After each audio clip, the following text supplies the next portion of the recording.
গ্রহণযোগ্য নির্বাচনের জন্য কাজ করছে কমিশন। মনোনয়ন ফিরে পেতে আপিলের তৃতীয় দিন, পক্ষপাতিত্বের অভিযোগ এনসিপি ও স্বতন্ত্র প্রার্থীদের।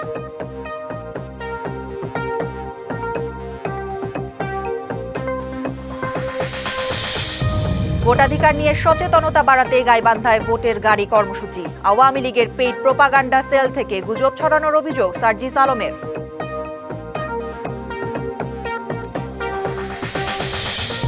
টাঙ্গাইলের কালীহাতিতে নদী খালের চিহ্ন নেই এমন জায়গায় কোটি কোটি টাকা ব্যয়ে সেতু নির্মাণ, উন্নয়নের নামে লুটপাটের অভিযোগ।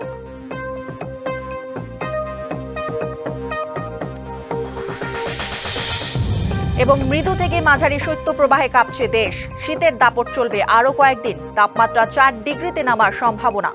অনেক চ্যালেঞ্জ ও সীমাবদ্ধতার মধ্যেও জরাজীর্ণ নির্বাচন ব্যবস্থাকে ভালোর দিকে নিয়ে যেতে কাজ করছে কমিশন।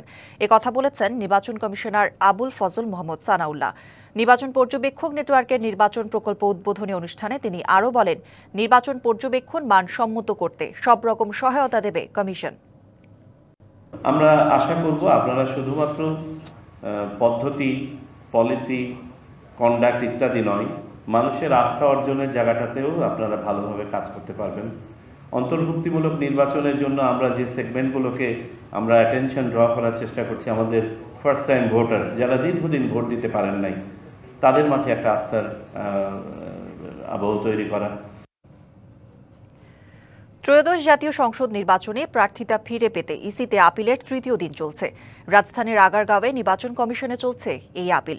কমিশনের বিরুদ্ধে পক্ষপাতিত্বের অভিযোগ তুলেছেন এনসিপি ও স্বতন্ত্র প্রার্থীরা। প্রার্থিতা ফিরে পেতে প্রথম দিন আবেদন করেন 42 জন, দ্বিতীয় দিনে 122 জন। এ নিয়ে 2 দিনে মোট আপিল জমা হলো 164টি। আপিলকারীদের বেশিরভাগই স্বতন্ত্র প্রার্থী। মূলত মোট ভোটারের 1% সই সংক্রান্ত তথ্যে গরমিল থাকায় এসব আপিল করা হয়েছে। 9 জানুয়ারি পর্যন্ত আপিল করা যাবে। 18 জানুয়ারির মধ্যে সব আপিলের নিষ্পত্তি হবে। প্রার্থিতা প্রত্যাহারের শেষ সময় নির্ধারণ করা হয়েছে 20 জানুয়ারি। আওয়ামী লীগের বিভিন্ন পেইড প্রোপাগান্ডা সেল থেকে গুজব ও অপপ্রচার ছড়ানো হচ্ছে। পঞ্চগড়ের সংবাদ সম্মেলনে এমন অভিযোগ করেছেন এনসিপির উত্তরাঞ্চলের মুখ্য সংগঠক ও 11 দলীয় জোটের প্রার্থী সার্জিস আলম। বলেন, বিএনপিও নানা ধরনের গুজব ছড়াচ্ছে, ভয়ভীতি দেখাচ্ছে এবং নির্বাচনে কালো টাকার প্রভাবে বিস্তারের চেষ্টা করছে, যা আওয়ামী লীগও করেছিল। আসন্ন ত্রয়োদশ জাতীয় সংসদ নির্বাচনে হলফনামায় তথ্যের গরমিল নয়, বরং ভুল ছিল দাবি সার্জিস আলমের। জানান, এটি সংশোধন করে রিটার্নিং কর্মকর্তাকে সরবরাহ করা হয়েছে। সোশ্যাল মিডিয়ায় কিছু অ্যাক্টিভিস্ট রয়েছেন যারা হয় উদ্দেশ্যপ্রণোদিতভাবে অথবা কোনো রাজনৈতিক দলের এজেন্ট হিসেবে ইচ্ছাকৃতভাবে কিছু সোশ্যাল মিডিয়া প্রোপাগান্ডা করছে। রাজনৈতিক দল হিসেবে হেয় প্রতিপন্ন করা, প্রার্থী হিসেবে জনগণের সামনে বিতর্কিত করা, কিংবা জুলাই অভ্যুত্থানে যারা বিভিন্ন সময় নেতৃত্বের জায়গা ছিল, সমন্বয়ের জায়গা ছিল, তাদেরকে প্রশ্নবিদ্ধ করে কিভাবে আবার আওয়ামী লীগকে প্রাসঙ্গিক করা যায়, সেই অপচেষ্টাটা করা হচ্ছে। ভোটাধিকার সম্পর্কে জনসচেতনতা বাড়াতে দেশের চাবি আপনার হাতে স্লোগানে গাইবান্ধায় পালিত হয়েছে ভোটের গাড়ি কর্মসূচি। দুপুরে জেলা প্রশাসনের আয়োজনে শহরের কেন্দ্রীয় বাস স্ট্যান্ডে বেলুন উড়িয়ে অনুষ্ঠানের উদ্বোধন করেন জেলা প্রশাসক মাসুদুর রহমান মোল্লা। জেলা প্রশাসক বলেন, একটি শক্তিশালী ও গণতান্ত্রিক রাষ্ট্র গঠনে ভোটাধিকার প্রয়োগের কোনো বিকল্প নেই। বলেন, প্রতিটি নাগরিকের দায়িত্ব নির্ভয়ে সচেতনভাবে এবং সঠিকভাবে ভোট দেয়া। লালমনিরহাটের হাতিবান্ধা সীমান্তে মাদক চোরাচালানের সময় বিএসএফ এর গুলিতে রনি নামে এক যুবক গুলিবিদ্ধ হয়েছেন। 15 দিন আগেও তিনি একইভাবে গুলিবিদ্ধ হয়ে আত্মগোপনে ছিলেন। বুধবার ভোররাতে উপজেলার গোতামারি ইউনিয়নের দইখাওয়া সীমান্তে এই ঘটনা ঘটে। বিজিবি জানায়, রনি ওই সীমান্ত এলাকার চিহ্নিত মাদক বহনকারী। ভোরে দইখাওয়া বিওপির একটি টহল দল সীমান্ত পিলার নং 902 এর কাছের এলাকায় টহল দেওয়ার সময় গুলির শব্দ শুনতে পায়। বিজিবি সদস্যরা ঘটনাস্থলে গিয়ে দেখেন কয়েকজন চোরা কারবারি এক গুলিবিদ্ধ ব্যক্তিকে সরিয়ে নেওয়ার চেষ্টা করছে। বিজিবি ধাওয়া করলে বাকিরা পালিয়ে যায়। গুলিবিদ্ধ রনিকে উদ্ধার করে বিজিবির তত্ত্বাবধানে রংপুর মেডিকেল কলেজ হাসপাতালে ভর্তি করা হয়েছে। রনি গত বছরের 22 ডিসেম্বর সীমান্তে বিএসএফ এর ছররা গুলিতে আহত হয়েছিলেন। কয়েক দশক ধরে পানি প্রবাহ বন্ধ থাকায় টাঙ্গাইলের কালীহাতির খিলগাতিতে গড়ে উঠেছে মহল্লা আধা পাকা সড়ক। এখানে সেতু নির্মাণের কোনো বাস্তব ভিত্তি নেই। তবুও সড়ক কেটে 9 কোটি 10 লাখ টাকা ব্যয়ে নির্মাণ করা হচ্ছে সেতু। স্থানীয়রা বলছেন অহেতুক উন্নয়নের নামে লুটপাট।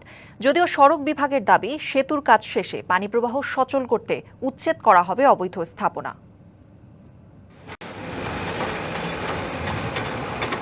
একপাশে বসতবাড়ি, ইটের সোলিং করা সরকারি সড়ক, অন্য পাশে বিল।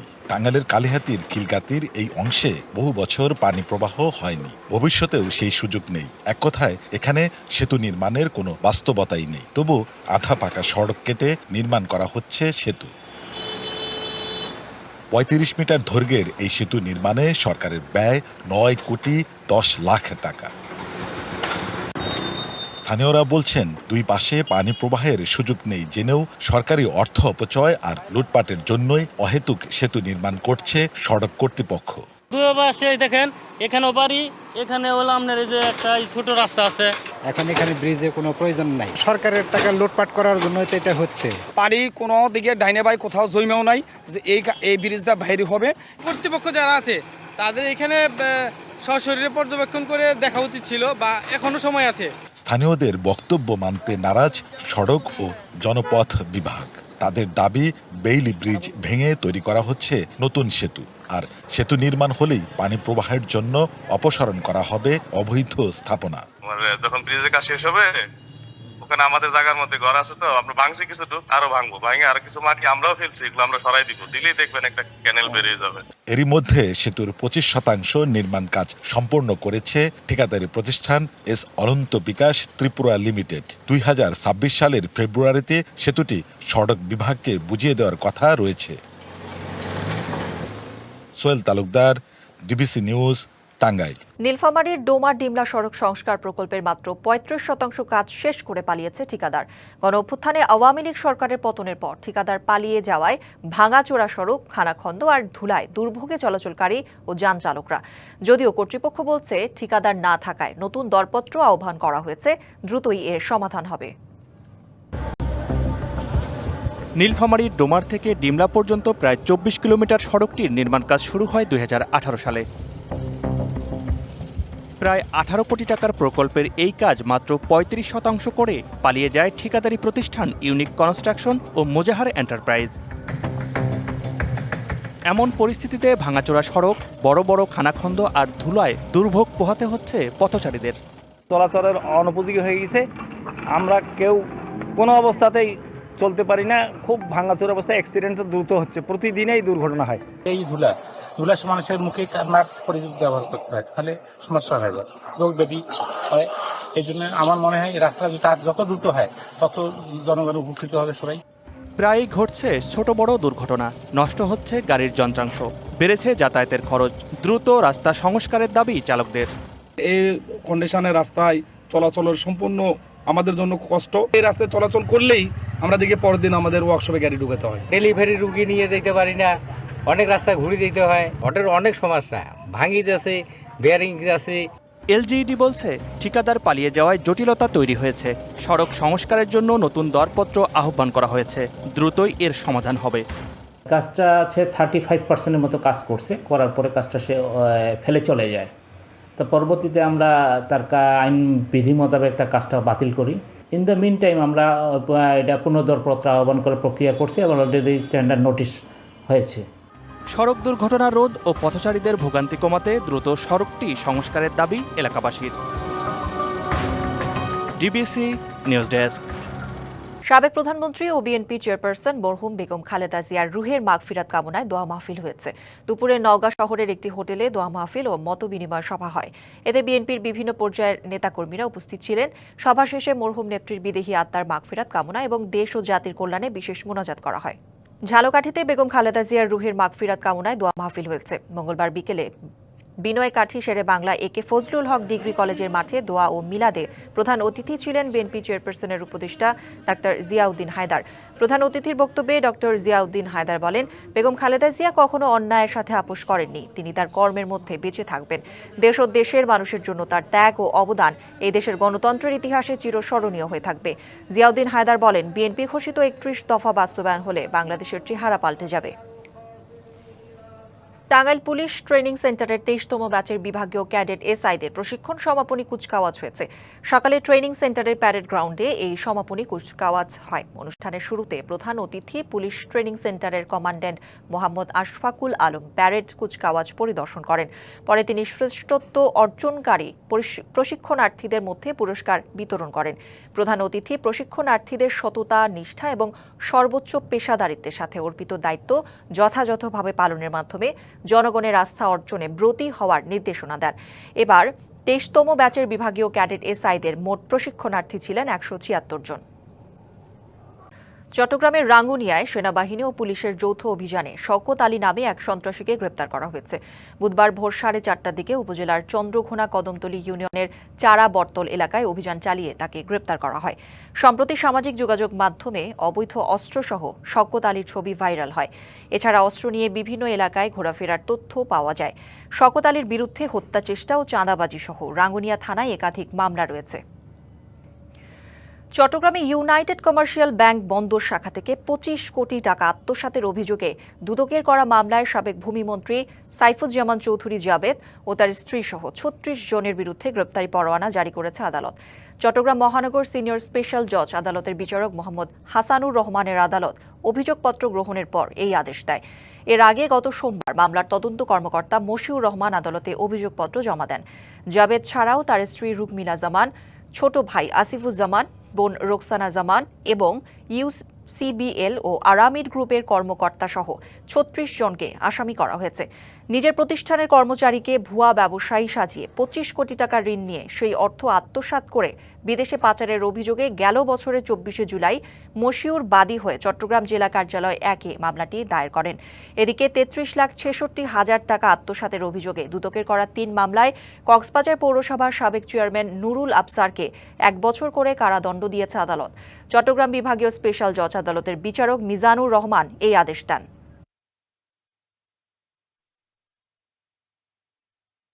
8 বছর পর যুক্তরাষ্ট্র থেকে আবারও ভুট্টা আমদানি শুরু করল বাংলাদেশ। প্রায় 58,000 মেট্রিক টন ভুট্টা নিয়ে বেল টোকিও নামের একটি জাহাজ পৌঁছেছে চট্টগ্রাম বন্দরে। যুক্তরাষ্ট্র থেকে 57,855 মেট্রিক টন ভুট্টা নিয়ে গেল 31শে ডিসেম্বর বাংলাদেশের জলসীমা পৌঁছায় জাহাজ এমভি বেল টোকিও। ভ্যাঙ্কুভার বন্দর থেকে 2025 সালের 24শে নভেম্বর যাত্রা শুরু করে জাহাজটি।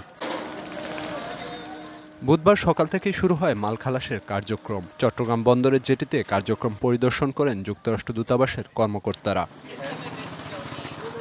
ভবিষ্যতে কৃষি পণ্যে দুই দেশের বাণিজ্যিক সম্পর্ক আরও জোরদার হবে বলে আশা মার্কিন দূতাবাসের। এটি একটি ঐতিহাসিক দিন। প্রতি বছর বাংলাদেশ 2 মিলিয়ন মেট্রিক টন খাদ্যপণ্য আমদানি করে। আমরা আশা করছি বাংলাদেশের সাথে যুক্তরাষ্ট্রের বাণিজ্যিক সম্পর্ক আরও বৃদ্ধি পাবে। এই চালানে সবচেয়ে বেশি 29,000 মেট্রিক টন ভুট্টা আমদানি করেছে Nanish poultry and hatchery limited. এছাড়া প্যারাগন গ্রুপ 19,000 এবং নাহার অ্যাগ্রো গ্রুপ 10,000 মেট্রিক টন ভুট্টা এনেছে। লোডিং পয়েন্টে আমাদেরকে অনেক হেল্প করেছে, ওটা মানে আর্লি করার ব্যবস্থা করেছে, এখানেও যেন কোনো দেরি না হয় সেই হিসেবে ওনারা অনেক সহযোগিতা করার কারণে আমরা প্রথম জাহাজ হিসেবে ট্রায়াল বেসিসে এটা এনেছি। বাংলাদেশের সাথে যুক্তরাষ্ট্রের বাণিজ্যিক প্রসারে এই চালান ভূমিকা রাখবে আশা সংশ্লিষ্টদের। আমরা সারা বিশ্বেই বাণিজ্য করে থাকি। আমরা আশা করছি বাংলাদেশের বাজারে ভবিষ্যতে বাণিজ্যের এই ধারা অব্যাহত রাখতে পারব। 8 বছরের মধ্যে এটি বাংলাদেশে যুক্তরাষ্ট্রের ভুট্টার প্রথম চালান। মধ্যবর্তী সময়ে ব্রাজিল সহ অন্য দেশ থেকেই মূলত ভুট্টা আমদানি করত Bangladesh. BBC news desk. 1 December থেকে প্রতিদিন 2,000 পর্যটক চরম ঝুঁকি নিয়ে কক্সবাজার শহর থেকে সেন্ট মার্টিন যাত্রা করছে। পর্যটকবাহী 6 জাহাজে ভয়াবহ ত্রুটি পেয়েছে জাহাজের নিরাপত্তা যাচাইকারী যৌথ দল। 15 জানুয়ারির মধ্যে নিরাপত্তা ত্রুটি সংশোধন না করলে জাহাজগুলোর চলাচলের অনুমতি বাতিল করা হবে বলে প্রজ্ঞাপন জারি করেছে নৌপরিবহন অধিদপ্তর। গেল 27 ডিসেম্বর সকালে কক্সবাজারে সেন্ট মার্টিনগামী এমভি আটলান্টিক ক্রুজ জাহাজে অগ্নিকাণ্ডে একজন কর্মচারীর মৃত্যু হয়। এই দুর্ঘটনার পর নড়েচড়ে বসে প্রশাসন। 30 ডিসেম্বর কক্সবাজার সেন্ট মার্টিন রুটে চলাচলকারী পর্যটকবাহী 6 জাহাজের নিরাপত্তা যাচাই করে একটি যৌথ দল।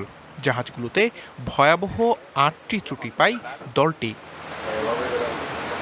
কোনো জাহাজে নেই শতভাগ নিরাপত্তা, রয়েছে কোনো না কোনো ত্রুটি বা শর্তের লঙ্ঘন। ঝুঁকি নিয়ে চলাচলকারী জাহাজগুলো হলো MV Karnaphuli, Baro Aulia, Keari Sinbad, Bay Cruiser, Keari cruise and dine ও দ্য আটলান্টিক ক্রুজ। আগামী 15 জানুয়ারির মধ্যে ত্রুটি বিচ্যুতিগুলো সংশোধন করা না হলে জাহাজগুলোর চলাচলের অনুমতি বাতিল করা হবে বলে বিজ্ঞপ্তি প্রকাশ করেছে নৌ পরিবহন অধিদপ্তর। বিজ্ঞপ্তিটি হাতে পেলে নির্দেশনা অনুযায়ী ব্যবস্থা নেওয়া হবে বলে জানান দায়িত্বশীল কর্মকর্তা। তাদেরকে 10 দিনের একটা সময় দেওয়া যেতে পারে, যে এই সময়ের মধ্যে এই ত্রুটি বিচ্যুতিগুলো ওনারা সংশোধন করবেন, এগুলো রেকটিফাই করবেন। এই ধরনের একটা নির্দেশনা দেওয়া হয়েছে। এই ব্যাপারে নৌযান মালিকদেরকে আমরা আনঅফিসিয়ালি জানিয়েছি। আমরা আশা করছি যে তারা বিষয়টি ইতিবাচকভাবে দেখবে, দেখে তাদের যে সমস্যাগুলো আছে সেগুলো তারা নির্দিষ্ট সময়ের মধ্যে এগুলো রেকটিফাই করে ফেলবে। কক্সবাজার সেন্ট মার্টিন রুটে জাহাজ চলাচল নিরাপদ করতে কার্যকর পদক্ষেপ নেবে কর্তৃপক্ষ, এমনটি প্রত্যাশা পর্যটকদের।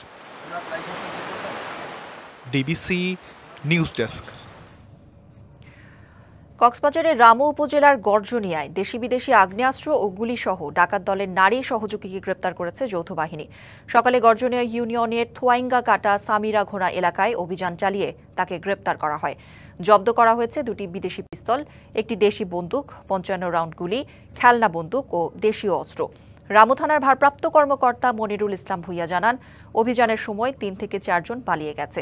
গ্রেপ্তার নারী রামুর পাহাড়ি এলাকা কেন্দ্রিক সক্রিয় ডাকাত দলের সহযোগী। প্রাথমিক জিজ্ঞাসাবাদে তিনি জানিয়েছেন, উদ্ধার করা অস্ত্রগুলো চিহ্নিত ডাকাত নুরুল আফসার ওরফে ল্যাং আফসার ও আব্দুর রহিম তার হেফাজতে রেখেছিল। আকাশপথে যাত্রী নিরাপত্তা নিশ্চিত করতে কক্সবাজার বিমানবন্দরে অনুষ্ঠিত হল পূর্ণাঙ্গ নিরাপত্তা মহড়া।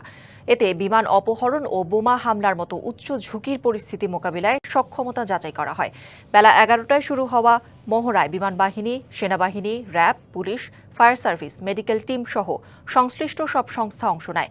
বেসামরিক বিমান চলাচল কর্তৃপক্ষের চেয়ারম্যান জানান, এই ধরনের মহড়া দুর্বলতা চিহ্নিত করার পাশাপাশি আন্তর্জাতিক মানের যাত্রীসেবা নিশ্চিত করতে সহায়ক ভূমিকা রাখে। নিরাপদ উড্ডয়ন ও অবতরণে কক্সবাজার বিমানবন্দর এখন অনেক বেশি নিরাপদ ও প্রস্তুত বলেও জানান তিনি। এই মহড়ার মূল লক্ষ্য হচ্ছে বিমানবন্দর, সম্মানিত যাত্রী, কর্মী এবং সামগ্রিক বিমান চলাচল ব্যবস্থাকে হাইজ্যাক, বোমা হামলা বা যে কোনো সন্ত্রাসী কর্মকাণ্ড থেকে রক্ষা করার সক্ষমতা যাচাই করা। কক্সবাজারে উখিয়া উপজেলার নিদানিয়ায় 4 সহোদরের নানা অপরাধমূলক কর্মকাণ্ডে অতিষ্ঠ হয়ে উঠেছে স্থানীয়রা। অপরাধীদের গ্রেপ্তার করে শাস্তির দাবিতে সকালে জালিয়া পালং ইউনিয়নের উত্তর নিদানিয়া এলাকায় মানববন্ধন হয়েছে। এই স্থানীয়রা অভিযোগ করে বলেন, 2024 সালের 5 আগস্টের পর থেকে মুসা, অলিউল্লাহ, সালামতুল্লাহ ও সলিমুল্লাহ মিলে জবরদখল, লুটপাটে জড়িয়ে পড়েছে। প্রভাব বিস্তারের পাশাপাশি তারা সাধারণ মানুষকে মারধর সহ নানাভাবে হয়রানি করে আতঙ্কজনক পরিস্থিতি সৃষ্টি করেছে। তাদের অপকর্ম নিয়ে কেউ প্রতিবাদ করলে নেমে আসে নির্যাতন। মানববন্ধনে 4 সহোদরকে গ্রেপ্তার করে দৃষ্টান্তমূলক শাস্তির দাবি জানান এলাকাবাসী। আসন্ন নির্বাচনে জনগণ অতীতের পুনরাবৃত্তি দেখতে চায় না। সুষ্ঠু নির্বাচন আয়োজনে নির্বাচন কমিশনকে অধিকতর দায়িত্বশীল ভূমিকা রাখার আহ্বান জানিয়েছেন চট্টগ্রাম 9 আসনে ইসলামিক ফ্রন্টের প্রার্থী মাওলানা ওয়াহিদ মুরাদ। সকালে চট্টগ্রামের চেরাগী পাহাড়ে দলটির কার্যালয়ে সংবাদ সম্মেলনে এই আহ্বান জানান তিনি। আরও বলেন, নির্বাচনের তফসিল ঘোষণার পর থেকে দেশের বিভিন্ন স্থানে খুন, সন্ত্রাস ও মব ভায়োলেন্সের ঘটনা ঘটেছে।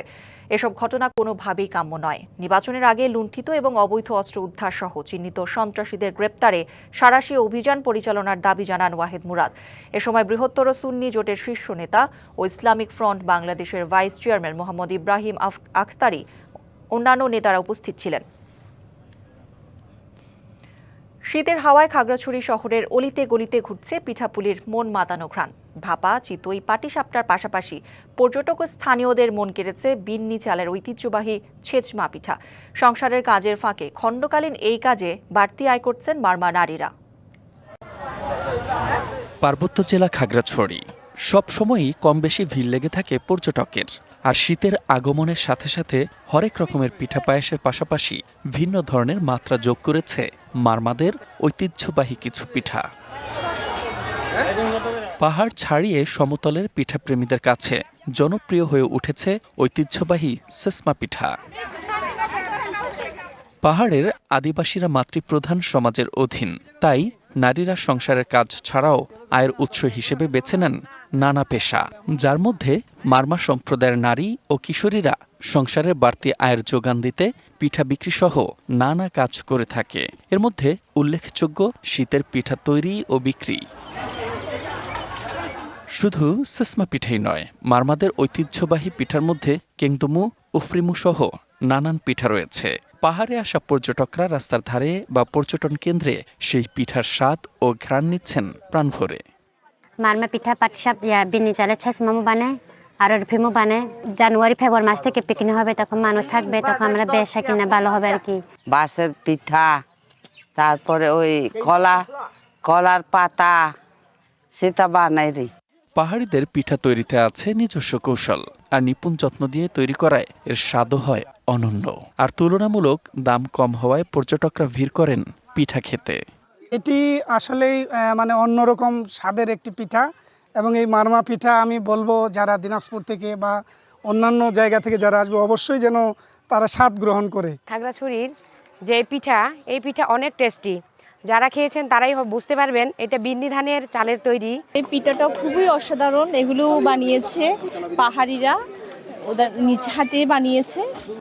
খাগড়াছড়ি জেলা পরিষদ পার্কের ভিতরে প্রতিদিন বিকেল ৩টা থেকে সন্ধ্যা ৭টা পর্যন্ত এই পিঠা বিক্রি করে থাকেন মারমা নারীরা। প্রতিদিন ৭০০ থেকে ১,০০০ টাকা আয় হয় এক একজনের। স্বাদে অনন্য এই পিঠার ঘ্রাণ ছড়িয়ে পড়বে সারা দেশে, এমন প্রত্যাশা পাহাড়ি নারীদের। DBC news desk.